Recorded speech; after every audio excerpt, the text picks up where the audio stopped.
Hey YouTube, welcome back to another video. So, like I said in my last one, I'm currently sitting down and I'm just busting through a lot of these videos that I gotta deal with. Only because I have fallen behind due to work. And I'm really trying to get through these kind of quickly, but also still trying to give you guys content that you deserve. Last time we went over Gnosis Dahlia's breakdown, going over her gear and everything. This time we are going to be talking about Regina, her faithful servant, Regina.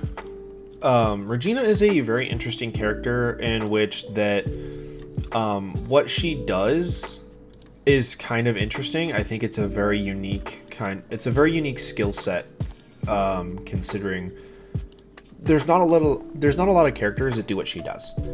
And I'll elaborate on that in a little bit. But if you don't know, the story between Dahlia and Regina is actually kind of sad. But Regina's been there for Dahlia for basically everything. And Regina's very, very much a good character. Lore-wise, I like Regina a lot. Lore-wise, I like Dahlia a lot. Probably not as much as Shiro does, but I do still like Regina a lot. Definitely take a look at the lore. It's definitely actually worth reading and listening to. But enough of that sappy bullshit.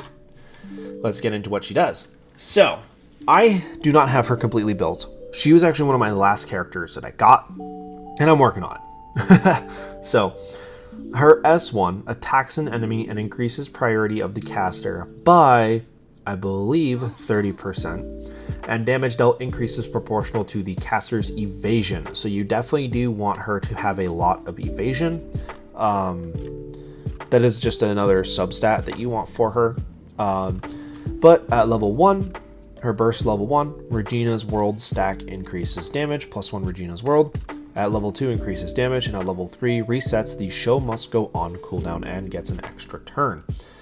The Regina's World we'll get into in the next one, I think. Yep, here it is. It's checkmate. So passive effect grants 1 stack of Regina's World at the start of the battle, and at level 5 you get 2 stacks. It decreases the stack count of Regina's World when hit, so as long as she gets hit it goes down.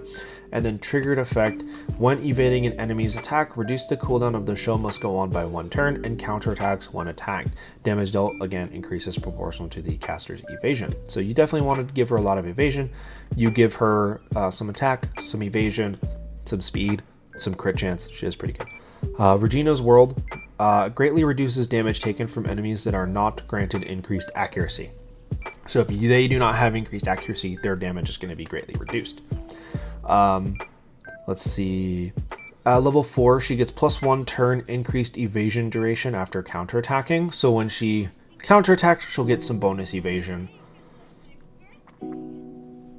Okay.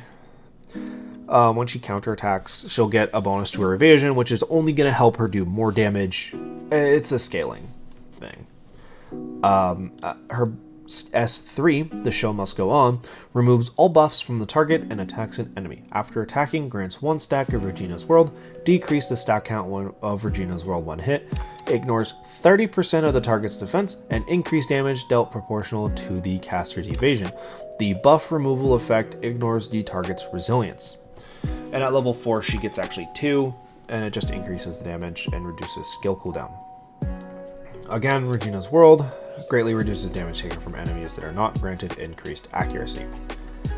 Her chain passive, she does have a chain finish effect like Gnosis Dahlia, except hers is after attacking has a 100% chance to increase attack of all allies for 2 turns. The increased attack doesn't benefit her as much as it does other characters because a lot of her skills, or all of her skills, get bonuses based on her evasion, but that attack buff does actually help her a little bit, and it helps basically everybody else unless you have an HP or defensive scaling character. And all the content that I've seen with her in it doesn't really need a lot of HP or defense scaling units, so it's a good benefit no matter what.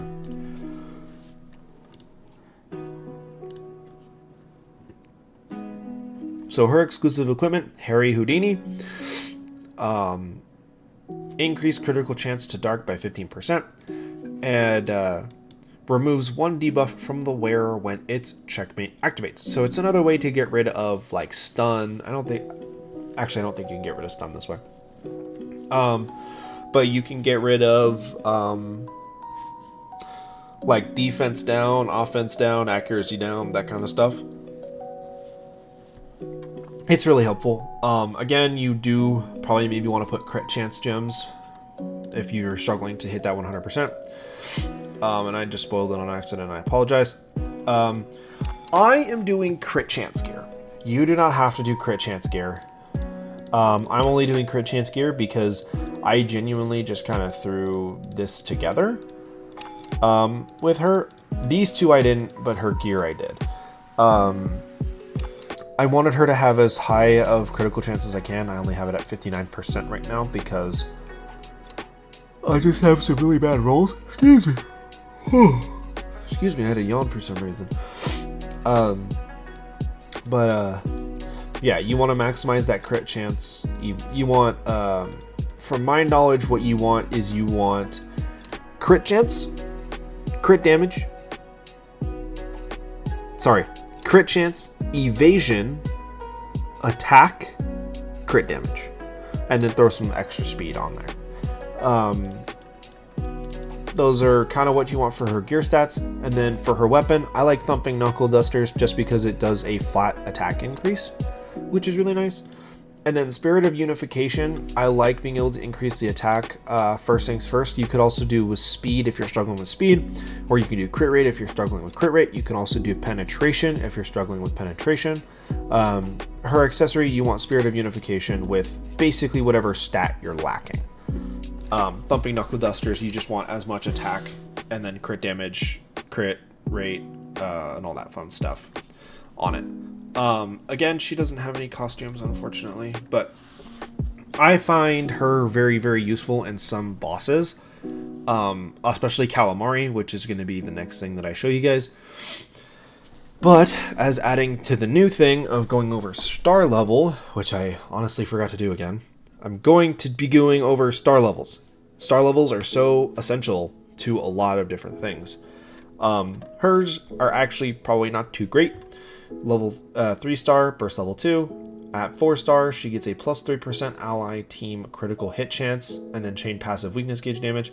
At level 5, she gets her burst level 3, and then at star 6, she gets plus 3 ally team critical hit chance again. So she can just get a bonus 6% crit chance, which isn't too bad. But yeah, that's realistically actually going to be it for Regina. She's, again, fairly simple. She is an older character, so it is a little bit easier to build her. And, you know, if it ain't broke, don't fix it. Until we get a gear piece that's absolutely crazy for her, you know, then we might want to change.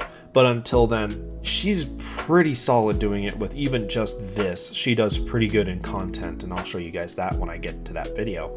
But with that, I'm going to leave this one here. I thank you guys so much for watching, and I will see you guys in the next one. Peace.